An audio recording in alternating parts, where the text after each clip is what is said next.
So, meine Haben einen lieben Gast. Zuschauer. Ja, wir haben einen Gast. So, zack. Okay, jetzt kommt meine. So. Hi, Zane. Hey. Hey. Hello. Hey, you're Hey. with us. Aloha, you guys. How's it going? Yeah, is it going at Aloha. yours? Aloha. Aloha. Okay, There we go. Well, perfect. sorry. Thank you for being patient with me this morning, you guys. I came back a little late from training and had some trouble getting on that link, but thank you for sending the other one. So this is our first question at all. How are the waves on Hawaii this morning? It's actually a nice south swell today, so we have maybe about shoulder high surf right out front of my home, and it's quite sunny and hot as it normally is in May in Maui. Okay, okay, perfect. So you're close to the beach, yeah? Yeah, I live just about a quarter mile up the beach. We're actually tucked away kind of in the mountains, but really close to the water. So it's nice. We got a little taste of the mountains and the ocean. Oh, perfect. Sounds very Nice. cool, yeah. Great. Yeah. So Okay. we're looking forward maybe later that you show us a little bit about the nature in Hawaii, yeah? Look out of the window, maybe. Show you guys the ocean for sure. That would be cool, yeah. Okay, so I'm Daniele. I'm a member of Surfrider Foundation in Europe, Baden Pfalz, Palatina, and yeah, Awesome. Caroline. Hello. Hi, my name is Caroline. I'm also a member, so really welcome here in our chat. So glad and happy to meet you now. Right on, Caro. Thank you, Danielle. Hello, Daniel. How's it going? So Do you guys all tuning in from the same area? Yes, we live in the same town, more or less, so in the same area, of course, and we do the environmental protection thing more or less the same like you, like doing cleanups, but unfortunately we are not that close to the beach as you, so we have to do it along the rivers or next to little lakes. So but we try to do our best to save and protect the environment as well. So yeah. Amazing. So we prepared some questionnaire, not the questionnaire, some questions for you, not the questionnaire. Yeah. So it's some easy question, I think, for you. And we are very interesting of the doings, about your life on Hawaii and all the things you're doing in life. So first of all, we've done a little research on your person, and I got a question before we start with the real question. So I read in several times, I read a kind of attitude of yourself, and it's called, I gave 110% to whatever I do. Each day begins with reflection and mindfulness around goals and purpose. I am blessed. So can you give us a brief insight into how your day begins? So with this, what you're telling us with that sentence. Yeah, of course. So one of the things that I've took on as a practice that's helped me to get into the right mind state each day to, chase short-term and long-term goals is journaling. So for me, journaling has made a profound impact on my life, and as well through my choices I've made daily.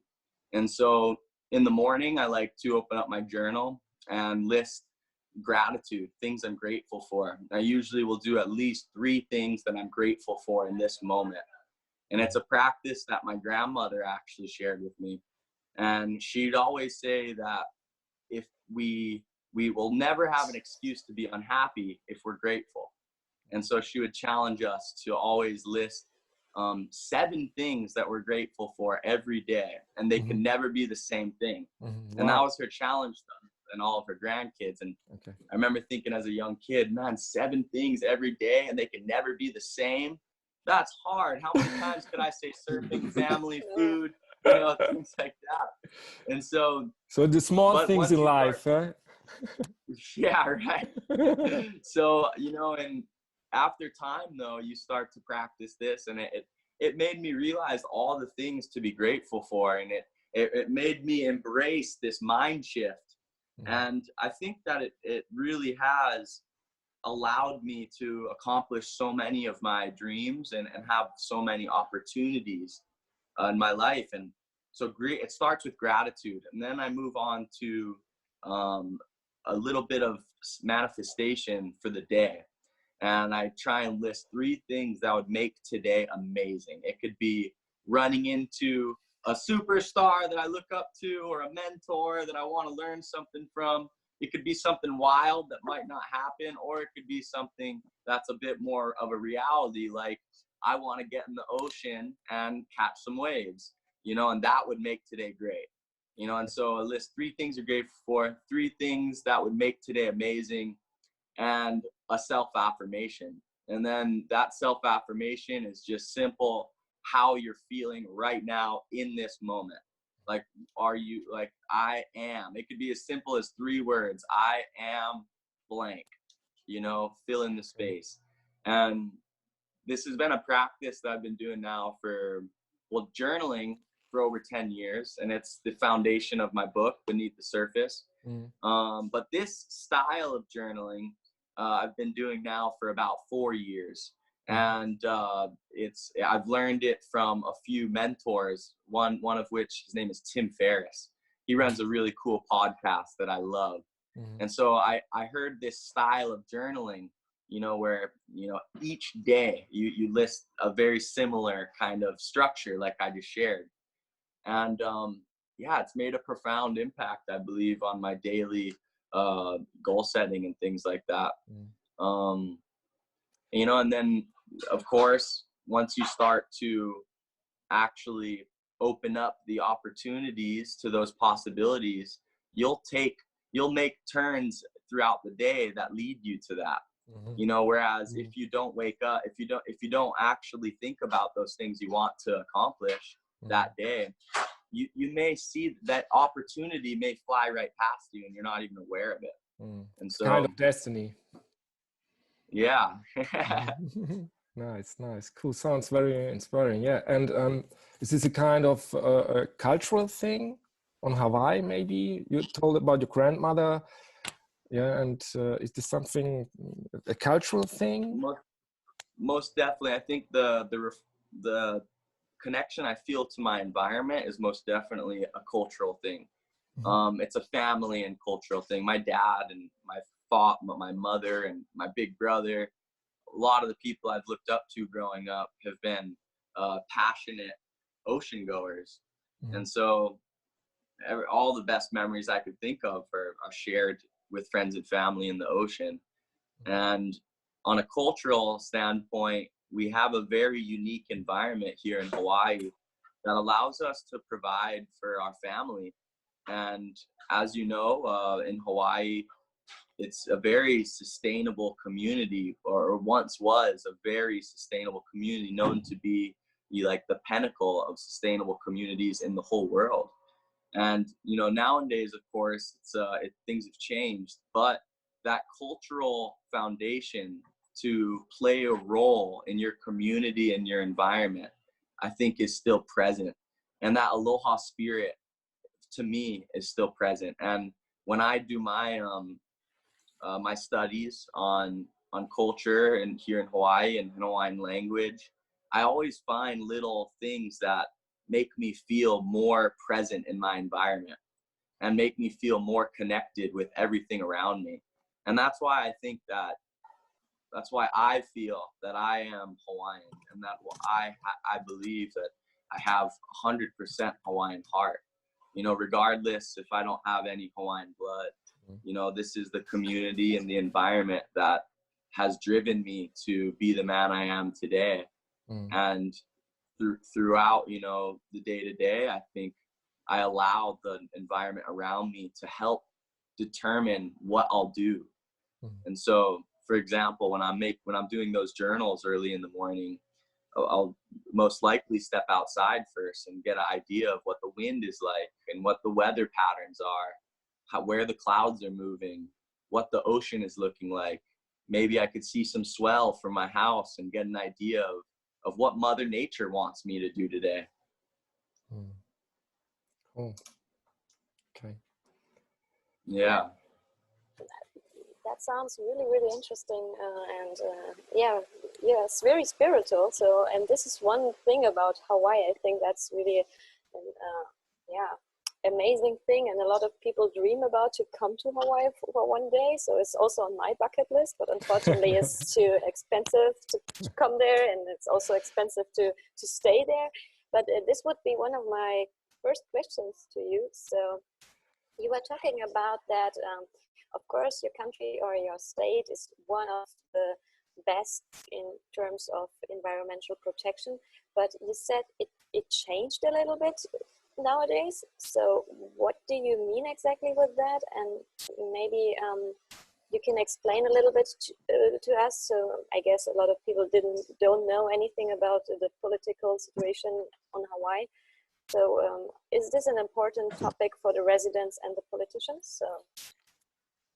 It most definitely is. I'm just closing these windows because I hear a weed whacker next to us. Okay. Yeah, so yeah, things have definitely changed in Hawaii in my short lifetime here. I mean, I'm only 26 years old, but spending the majority of my days, immersed in our natural environment, I've been able to see changes. And whether it be the coral reef losing color and life under me when I surf, or whether it be going to collect food for the family with my dad, going and fishing and diving, and oftentimes noticing changes in what we would normally see as a young child. For example, we used to gather seaweed. Every day the beaches in front of my house were filled with seaweed. And now today, I mean, I'm not even joking you, I don't see any seaweed, none at all. Whoa. And it's completely gone off our beaches and close to shore. And it's something that's really alarmed me, the seaweed, because it's something that I've noticed that's gone, And, the more you start to spend time in the natural environment, the more you could actually start to see these changes and become aware that, oh, wow, it's not just this perfect environment. And when a tourist comes to Hawaii, they see, oh, it's perfect. Everything's good. It's healthy.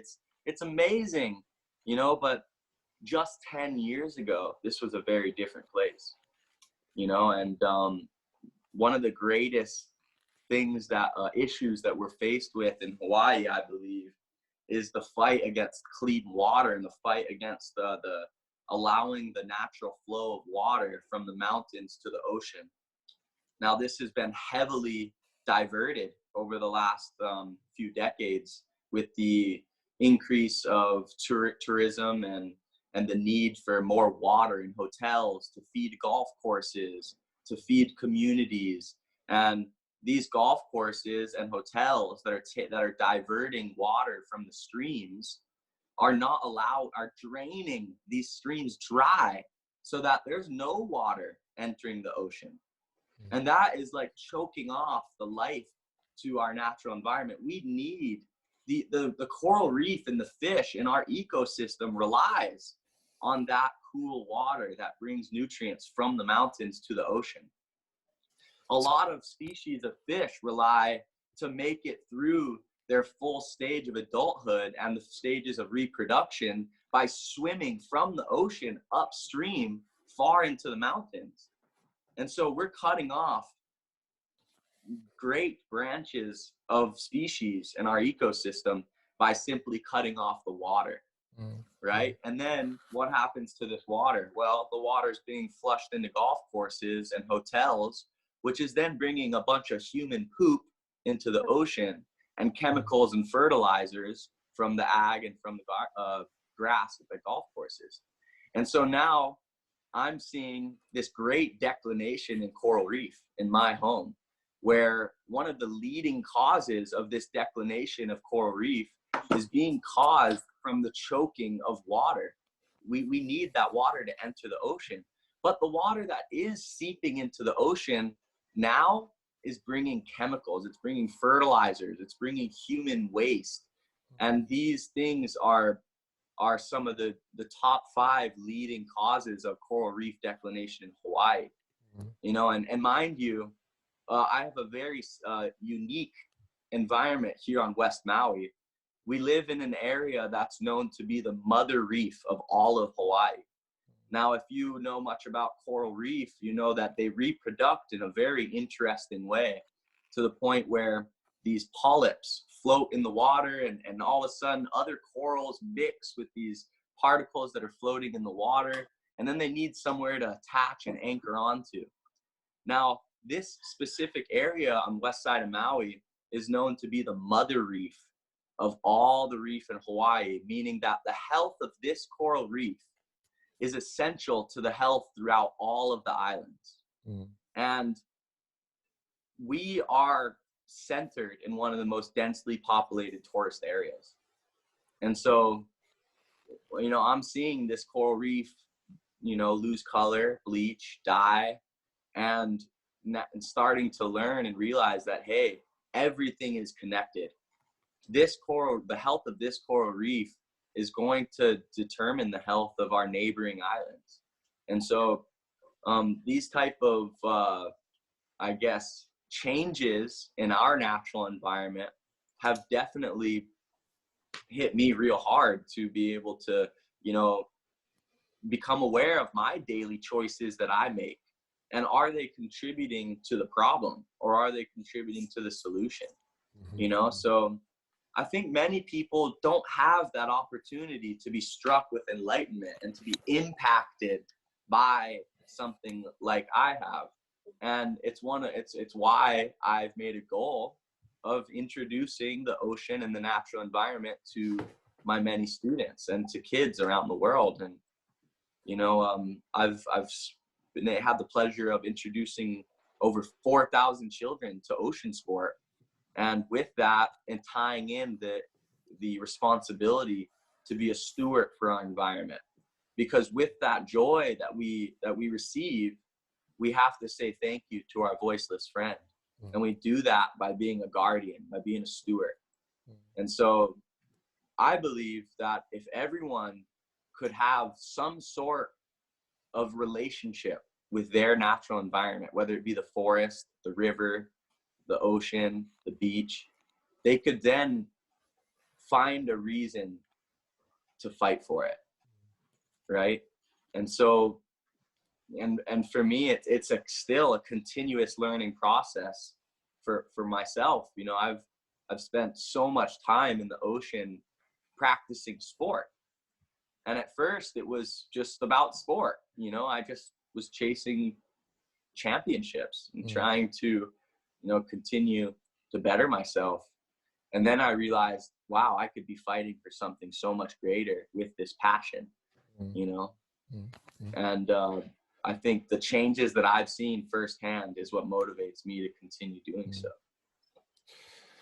Yeah, thanks for this very emotional insight of yourself. It sounds like, I hear a little bit, it sounds like that the government, is there any program of the government for environment protection and in general, in particular, for this problem, especially for this water problem?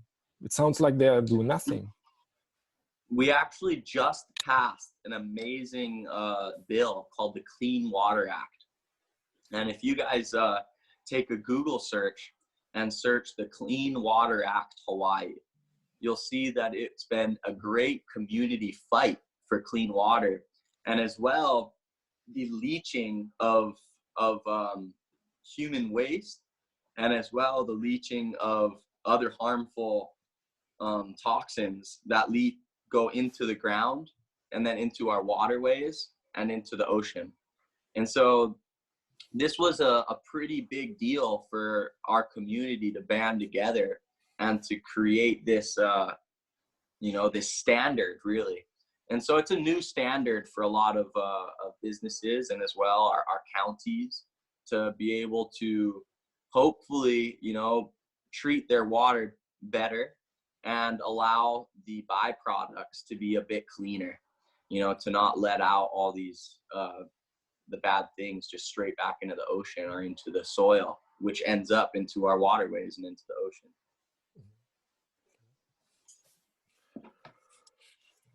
Yeah, I think this is one of the great challenges to have a good balance between tourism, I would say, not environmental, I mean, not industry.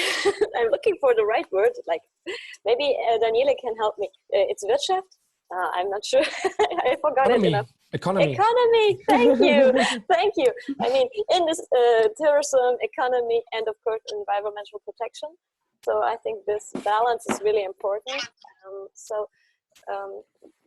Are there any ideas or programs in contact with tourism or with tourists especially? So do they take part in cleanups at the beach or something like this? Have you ever seen this or hear about it? There's not enough, honestly. There are some community outreach programs and opportunities to educate families locally, and as well welcome visitors to partake as well. One of the more popular ones is Sustainable Coastlines Hawaii, and I'd say this brings about the largest numbers of community members and visitors to partake in beach cleanups, and they are very diligent in their findings, in the sense that they separate all the categorize and separate all the different trash they're finding, and they have partners to upcycle and to reuse some of the materials.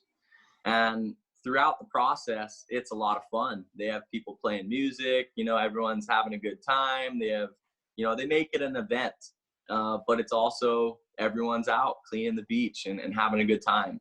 And hundreds of people have turned up to these, thousands annually, and they've made a big impact in our community.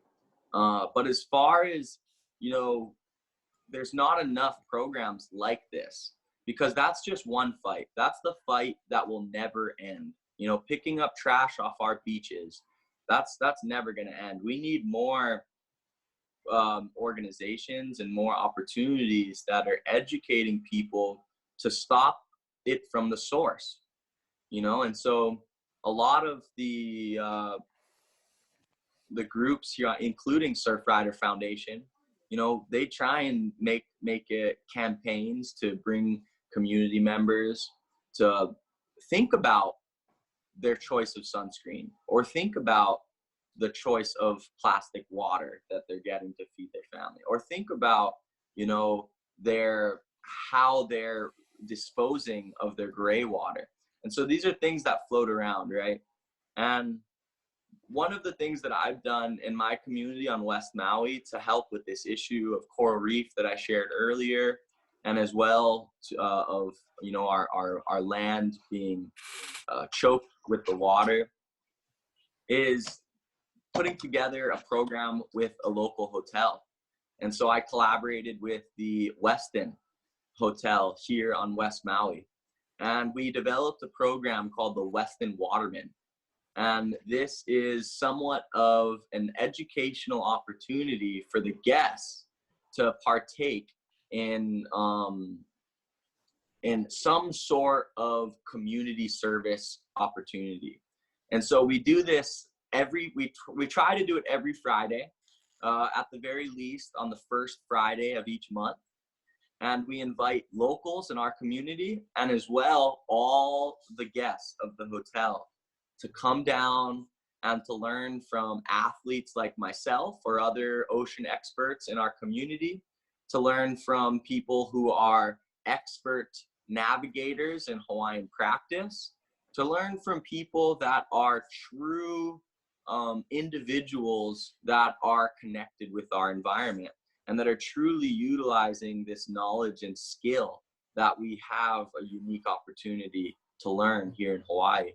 And it's been really amazing, because not only the visitors, but even locals will come and get an idea of, wow, there's a great problem here that is unseen, and this person is fighting for it, I should too, and we try and inspire them to consider their daily life choices that may contribute to either the solution or the problem. And so it's a lot of fun because we bring them in, invite them to a physical activity, walking the beach, paddling a canoe, you know, maybe going and into the ocean and looking at turtles and other natural life. And by doing this, they all of a sudden start to not only see the beach and the ocean as a place to lay and have a drink or jump in and cool off, but they start to have a mind shift that you know, shows that, wow, there are thousands of pieces of microplastics scattered throughout this beach that looks pristine, you know? And that's one of our funnest activities. Like, well, everyone comes to the beach in front of the hotel and they're like, it looks beautiful, it's clean. And then we'll get a few shovelfuls of sand, drop it in our screen sifter, and all of a sudden these colorful pieces of microplastics start to show. And people are just like, what? Oh my gosh, that's insane that there's that much plastic in the sand here. And then we, you know, just try and give them a chance to make the decision for themselves whether they want to fight for it or not, right? And it's been fun. We've one of the greatest things I'm proud of with the Weston Waterman that we founded is having the opportunity to partner with restoration programs as well. So we've planted hundreds of native Hawaiian trees that are here in West Maui, and those are known to be not only endangered, but a lot of them being koa trees, which were traditionally used for making canoes and building boats and surfboards and things like that. And they're also really amazing for carbon sequencing. So they're playing their role, and we try and do this consistently. But of course, with coronavirus, we haven't been able to do as many community outreach programs and as many in-person activities. But we've been doing tons of, you know, online virtual classrooms and other opportunities to keep people, you know, wondering what they could do at home right now to contribute to the solution. You know, because even though we're locked up at home, we still have the choice to play our part. Okay, so you told us that there's just one hotel doing this as like a role model. Yeah, is this a kind of role model? So you would like to engage other hotels to do the same? 100%. This is our big goal for sure. We've only been running the Weston Waterman for 2 years now. And so once we have a real solid foundation at this location, we're going to replicate at the other Weston hotels throughout the islands and then tie in their communities. And we're going to do this by connecting the islands through crossings on stand-up paddle or crossings on hydrofoil. And so once we're ready to bring this to another hotel, I'm going to leave from this hotel where we started the Weston Waterman and paddle to or sail to the next place that we're going to introduce the Weston Waterman program to. And so it'll be a fun excursion that we're going to track, you know, our findings of plastic on the ocean from one place to another, and actually start to contribute to the scientific world on our findings. And we're gonna try and keep it on a real roots foundation and make sure to really target issues that are real in each community, because the issues that we're faced with here on West Maui may not be the same issues that the Weston is faced with on another island. So I'm really impressed about your power in this topic. So it's great, because I also I do it personal, but I also do it for my work. So I work for more or less NGO who also tries to motivate people to take part and do actions. So I'm really interested in that question to you. So what will you answer to people if they ask you, come on, have you seen the beach? There are so many plastics on the beach, and it's every day the same. So you clean up, you do the cleanup, and next week it looks like the same. So how do you motivate yourself to always stay in contact with this topic and to go on and go on? Because I mean, it's a really, really big fight. Yeah, it's a big, big problem, like the climate change or whatever. So it's how do you face that question? Well, I believe that we have to take small steps at a time, you know, just like becoming a professional athlete. It doesn't just happen right away. We have to take small steps each day, and we have to be very relentless in this pursuit. And so when I look at plastic on the beach every day after doing a cleanup yesterday, I can't be discouraged. I'm not making a goal of cleaning up all the trash off the island or all the trash out of the ocean. If that were my goal, I'd quickly spiral to a devastating collapse, you know? But I can make daily goals to just be excited about the trash I find. And so I do this by, for example, a few years ago, I want to say maybe 5 years ago now, I started a campaign within our ocean sports community called the Pocket of Plastic Challenge. And this is a small motivation that we can, every day that we go into the ocean or go to the beach or go to the forest, that we don't double take that piece of trash that we walk by. We make an effort to pick it up and put it into our pocket or put it into our trash bag, whatever we have with us. And so as a surfer, I've always grown up wearing surf shorts that have a pocket on the side, that you could put your car key in, that you could put your wax in, or you could stuff it with plastic when you're out in the ocean surfing. And so I made it a challenge in my community. I said, hey, everyone's got a pocket. Let's put that pocket to use and fill it with plastic.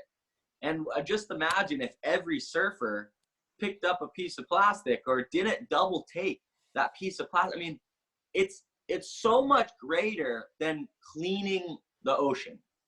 It's just showing that, hey, we care. We are practitioners of this environment, and we have to take action to showing that we care for it. Because nowadays, the surfing community has become too egotistical. Everyone's focused on competition and being better than the other people in the water, and who's catching the most waves and looks the most angry in the water. And it's moved away from the essence of this sport and this practice in an amazing natural environment. And what we should be sharing with others and other young kids that want to be professionals or just surfers, we should be sharing with them the importance to care for this environment. And so tell me, if you saw Kelly Slater walking into the ocean and he walked right by that plastic bag, you might not think about it. It's like, oh, whatever. I mean, yeah, I do the same, and so does he. Okay, it's okay. But if Kelly Slater walked by and he picked up that piece of trash, I'm not saying he picked up every single piece of trash, but if he walked by and he picked up that one little piece that was in his path, people will see that. Other surfers will see that. Other fans will see that. Other people walking the beach will be like, oh, wow, that person is here enjoying this environment, and he is making an action to sustain it, to care for it. And that can spread like wildfire. You know, it's a ripple effect that I believe we need to encourage. And so whether it's small actions or large actions, we have to connect those goals. And so moving back to your question, how could we not be discouraged? You know, how are we spreading the message to keep consistent with this? And I think I like to look at plastic sometimes as treasure too. You know, like I can't remember, you know, the last time I got excited about finding a seashell on the beach. Number one, there's not as many seashells on our beaches anymore. Number two, I just get too damn excited finding plastic on the beach now, because I know I'm going to go and turn it into a cool art project at home, or maybe take a photo of it and inspire other people in my community to take on a pocket of plastic challenge too. You know, but lately I've been having so much fun with using this plastic, you know, like actually starting to collect it and use it for art, you know. And so my fiance and I have been painting canvases and fastening little microplastics that are colorful in ways that it looks beautiful. And people come to our house and they wow, that's so cool. And it has a story, and it has a life that we could track, from maybe a Coca-Cola bottle to floating around in the ocean for years to popping up on our shoreline. And so I believe there's so many ways that we can look at this as, you know, not just a resource, but as well something to excite us and remind us that we have the power of choice, right? And, you know, on a greater scale, we could look at make bigger decisions. And that's, you know, one that I like to share is our diet. You know, what is it that we eat most days out of the week? And can you choose one of those things to replace that might be more eco-innovative, that might be more sustainable? After a whole year of doing that, that one little choice could save thousands of gallons of water. It could save hundreds of pounds of plastic from entering the ocean. But most importantly, it could inspire us to have that mind shift and to be more eco-innovative. And so it's all about finding those little hacks that will help us to get excited about changing what's around us and changing what's within our household. Yeah, wow, okay. Yeah, this art thing, I saw it on Instagram, a video of your own, and it's very inspiring, yeah, very inspiring to see this pictures made of this microplastics and put together the same color but different sort of plastic. It's very, yeah, very inspiring. It's very cool, yeah. Big up for this, yeah, very, very, very cool. Another question. You know, it's powerful too, because art is so powerful. Everyone can do that. Yeah, and everyone could share that same encouragement. Yeah, totally right. Yeah, that's right. Yeah. So another question: what role does Starboard play in this, or what role does Starboard play in your life? Yeah, this is one of the questions. I'm so happy. Yeah. Tell us about Starboard. Starboard has really put me on a great path. And from the young age of 12 years old, they've been supporting me as an athlete in the ocean. And from, you know, supporting me with equipment to practice on, to getting me to follow competitions.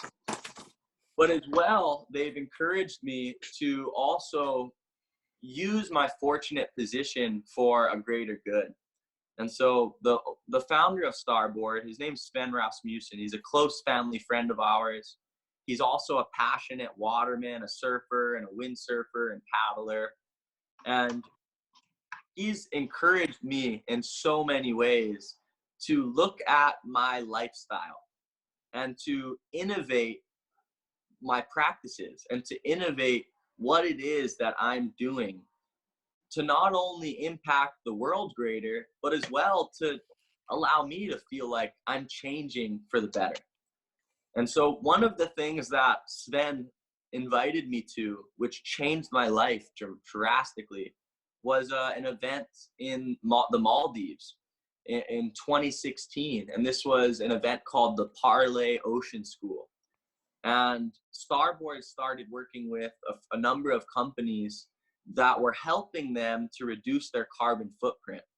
And one of these collaborations was Parlay. And if you guys have heard of Parlay for the Oceans, they do a lot of work with influencers and other creators, the fashion world, and they try and inspire people to avoid, intercept, and redesign plastic and our life as well. And so how can we do that? And I learned all the ways we could do so by attending this Parlay Ocean School. I was invited to go, and turned out it was not only an amazing trip and an amazing place with great people, but every day I had these moments of awe, learning from people that I've looked up to. People like Sylvia Earle, one of the most accomplished marine biologists on our planet. People like Captain Paul Watson, who's a modern day pirate fighting for the oceans each day, each year.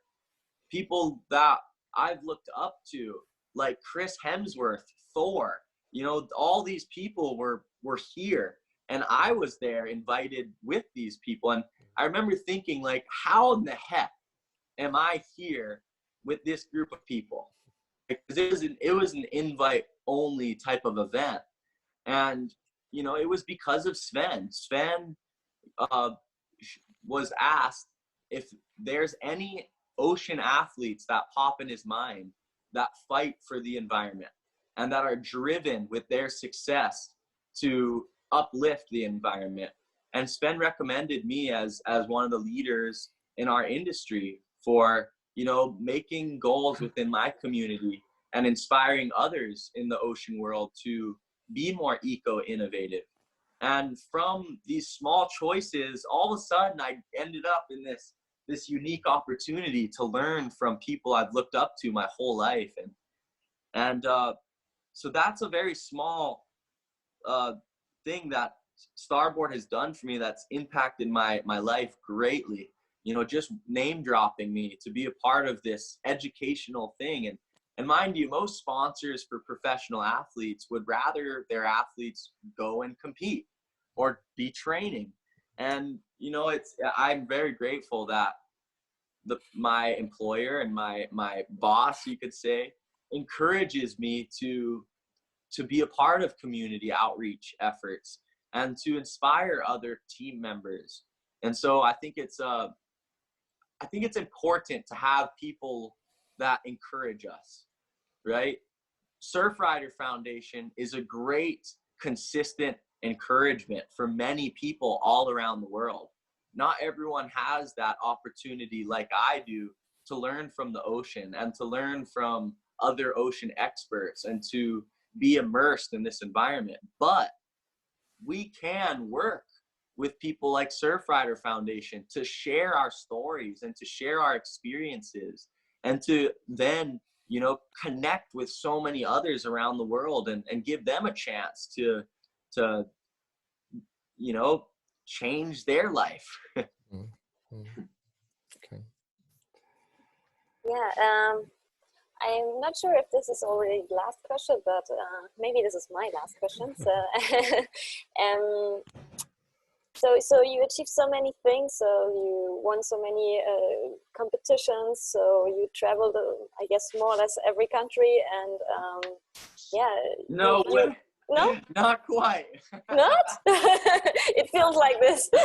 And of course, but you live your dream. That's the most important thing. So, but do you have any goals for the future? Is there anything you want to achieve or so? Of course, yeah. Can't stop, won't stop. You know, I think of course. I've only scratched the surface of what's possible in my life, and really I'm only just starting to become an individual that's being driven by true purpose.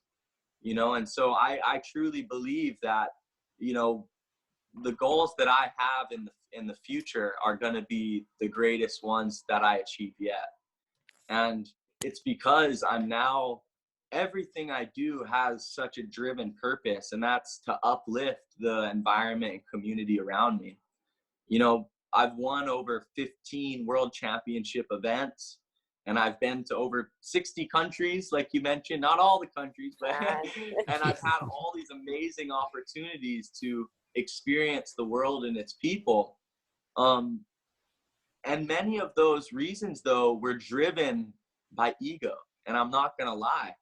You know, I had this idea that I wanted to be world champion, that I wanted to be the best in the world, that I wanted to have, you know, to be like my dad. My dad's an 18-time world champion, you know, and so for many years growing up at a young age, having these sponsors and being able to go to these places and not having to pay for it, I think I took advantage of it for many years. And I wasn't fulfilling my purpose. And, you know, it wasn't till I had a life impacting experience when I fell off a cliff after winning an event in Peru. And I was 17 years old and partying way too hard for a young kid. And I ended up falling off a sea cliff. And I fell 30 feet to my death.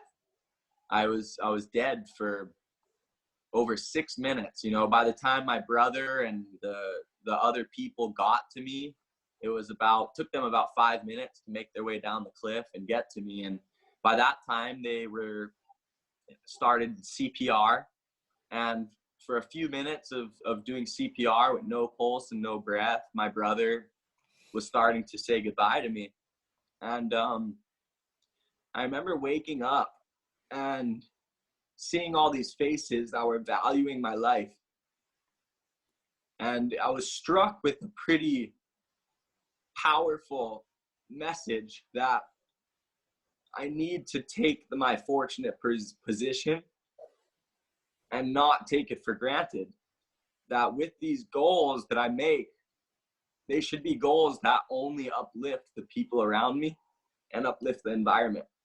And so ever since that accident, I have changed my lifestyle, whether it be deciding to eat vegan, deciding to support companies that are only like Starboard, that have a true purpose to defend our oceans, and to really work with people and collaborate with people that are on a similar side of being there for our environment, you know. And so I truly believe that I could use my experiences and my fortunate opportunity to share with others that don't have that opportunity, and to inspire them to create their own wave of success through a passionate activity that supports others and supports the environment. Because at the end of the day, we all have such a great power of choice of where we want to go in life, and how we work, and what the people we surround ourselves with. And all those small choices can send us to great places in life that have us meeting amazing people and tasting great food and being a part of a fight that has purpose. But I think so many just get lost in that day-to-day rat race of not necessarily goals, but just, you know, surviving and that bare minimum. And so it's important, I think, for everyone, not just pro athletes, to set long-term and short-term goals, you know. And I hope that you know, you guys and myself could have a chance to collaborate in your community and be able to inspire people to, you know, be more eco-innovative at home. Whew, okay. Thank you so much for this very intense insight of your life. And I think this is this part of your book too. You told us in the beginning of your book, Beneath the Surface. Yeah. And yeah, I'm sure this is part of your book. Would you like to give us a little insight of this book? It was published in 2017. It's right, yeah. Yeah. So the book was actually a accumulation of many journals.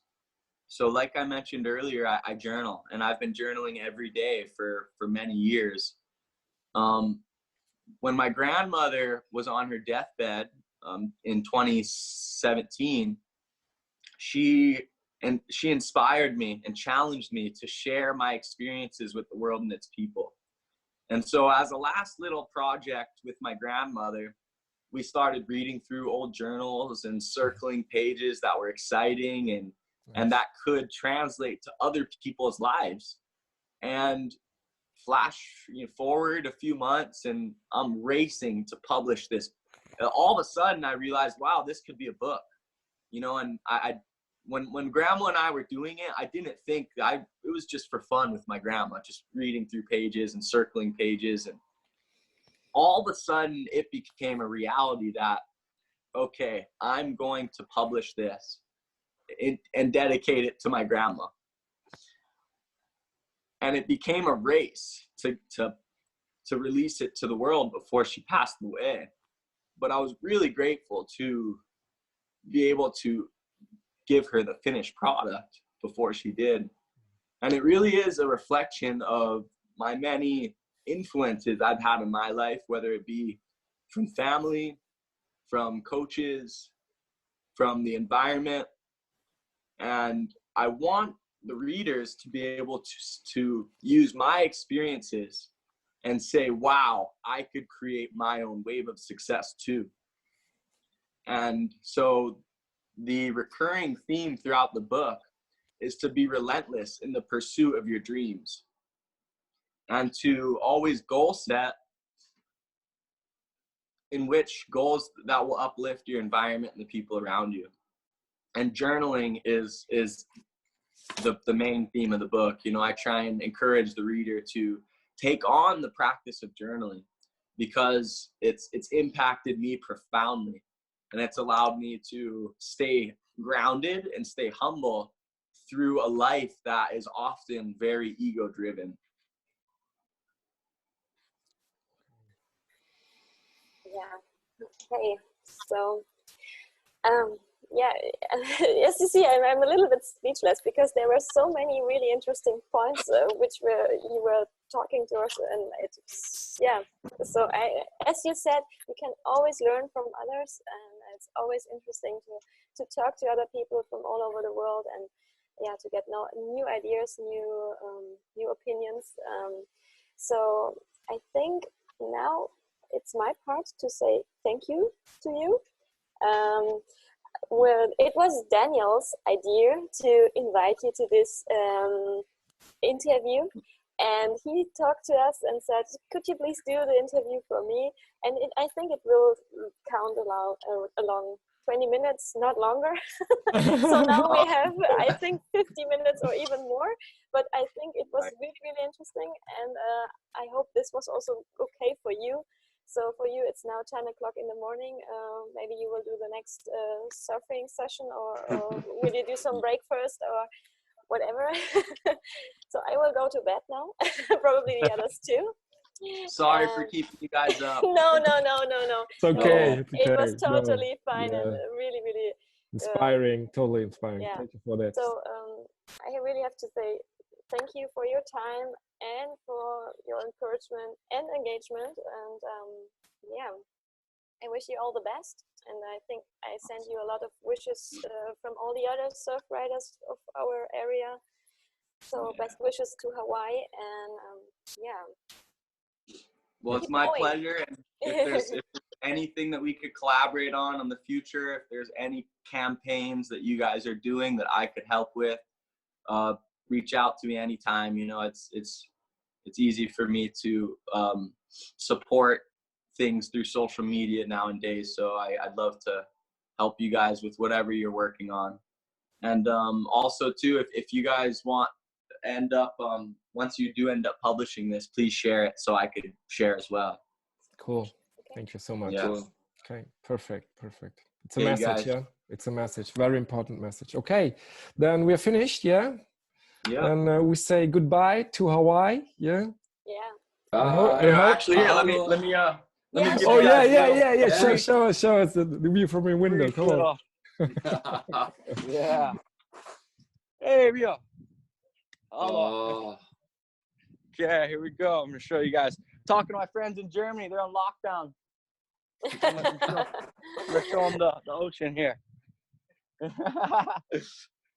Oh, I gotta flip my camera. How do I do that? I'll just have to turn it around. Can you see the water? Oh, nice. Yes. Yeah, cool. Really cool. That's my dad and our friend Rio. Nice. Yeah, so we Very nice. we live on a farm here, mostly growing citrus. So we've been spending a lot of extra time with the family lately, which is nice, you know, not having to work and travel as much. Sounds good. Really nice. Yeah. All right, guys. Well, have sweet dreams, and Yep. thank you so much for the opportunity. Thank you. Thank you. Thank you. Mahalo. Okay. Oh yeah. Okay, Okay. guys. Aloha. Bye bye. Bye Bye-bye. bye. Bye bye. Ciao. Bye bye. Bye bye. So. Ja, So. Uhuhu. Ja, Wow. sind wir uns machen wir Gott. noch ein kleines Abschlussfazit, würde ich sagen, für unsere netten Zuschauer, die uns doch begleitet haben. Ne? Ja, und habe ich zu viel versprochen? Nee, Super, super cooler Typ. Ja. Ja, ne? Also Ja. Wahnsinn. Richtig Wahnsinn. gut. Und total, also ja, einfach wie offen der auch war und Ja. und das auch wirklich, also Wahnsinn. Also ich bin geflasht, ja. Also Ja, ja. ich werde direkt jetzt danach das Buch bestellen auch, weil ich einfach mehr erfahren will und so, weil ja, es schon sehr inspirierend jetzt war einfach, ja, wie er die Sachen angeht und was er einfach für ein Mindset hat. So, das ist schon nochmal, das ist nochmal ein anderes Level, glaube ich, ja. Und echt inspirierende. Viele Ja. sehr inspirierende Worte fand ich auch. Also, aber es gibt es nur auf Englisch, das Buch, glaube ich. Ne? Also Ja, leider. nochmal ein Grund, Englisch zu lernen. Ich habe es gerade eben noch in den Chat reingepostet, die Linkadresse zum Buch. Ich habe nämlich auch die Hoffnung gehabt, Mensch, vielleicht hat sich jemand die Mühe gemacht, aber leider ja nicht. Also für mich dann eher schwierig, aber gut, egal. Wir können ja live Zoom-Lesestunden machen. Genau. Ja, das hört sich gut an. Live-Translation. Das hört sich doch gut an. Ja, cool. Nee, sehr schön. Gut, dann würde ich mal noch sagen, vielen Dank an die Zuschauer und auch die sich das Video dann nochmal irgendwann anschauen.